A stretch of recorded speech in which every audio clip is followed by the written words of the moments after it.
ନାଇଁ କଳାକାର ଘରେ ବସେନି କେବେ। କଳାକାର ରଙ୍ଗମଞ୍ଚରେ କାମ କରୁଥିଲା, ଛପାରେ କାମ କଲା, ସେ କାହିଁ ତା ଦୁଃଖ କରିବ? ଦୁଃଖ ନାହିଁ ତାର। ତା ଦର୍ଶକମାନଙ୍କର କ୍ରେଜ୍ ଦେଖିକି ମୁଁ ଜାଣିପାରିଲି ଯେ ପିୟୁଷ ଜଣେ ପପୁଲାର ଆକ୍ଟର। ତା ପାଇଁ ଲୋକ ଅପେକ୍ଷା କରିଛନ୍ତି। ତାକୁ ଦେଖିବା ପାଇଁ ଲୋକମାନେ କେତେ ଭଲ ପାଉଛନ୍ତି ମୁଁ ଲୋକ ଦେଖି ଜାଣିପାରୁଛି।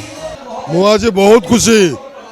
ପିୟୁଷ ପାଇଁ ଆଜି ଚଣ୍ଡିଖୋଲ ଛକରେ 10,000 ଉପରେ ଅଡ଼ିଏନ୍ସ, 5,000 କାର୍, 4,000 ବାଇକ୍। ତାକୁ ଦେଖିଲା ପରେ ମୋର ଆତ୍ମା ଖୁସି ହେଇଯାଉଛି। ଏଇଥିପାଇଁ ଯେ ଦର୍ଶକମାନଙ୍କ ପାଇଁ କଳାକାର, କଳାକାର ପାଇଁ ଦର୍ଶକ। ବହୁତ କ୍ରେଜ୍ ତାର ଅଛି।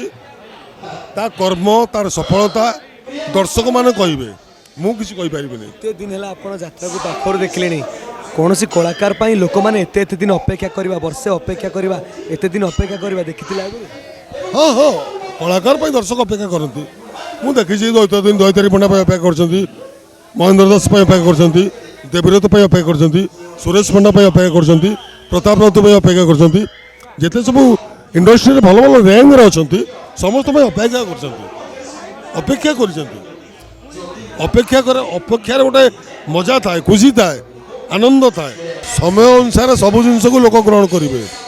ସମୟ ଯେଉଁଟା ଚାହିଁବ ଲୋକମାନେ ସେଇଟା ଗ୍ରହଣ କରିବେ।